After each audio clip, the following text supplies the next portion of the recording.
Nin tu nas kenin te bejalong ken kenin ring dial ram ken gu de ben bogut.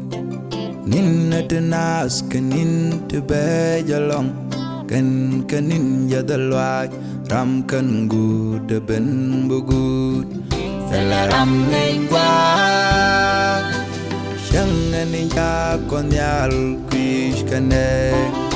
Beben ka chẳng quay ke Bana con na ka bela Ram luk lia bê chu chal guat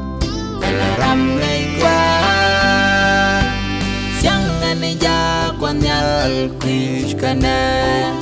Beben ka chẳng quay ke Bana con na ka bela Ram luk lia bê chu chal guat Bana mui kaler Bana mui kabiel nyam kandien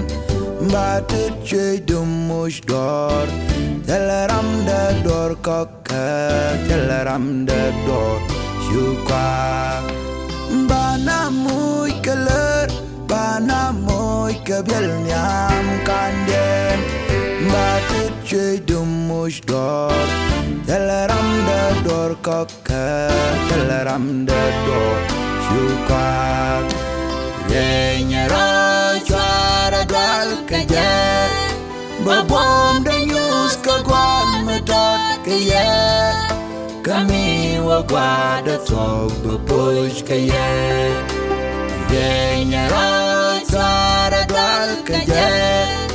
Babom da news ka gwan me dot kaye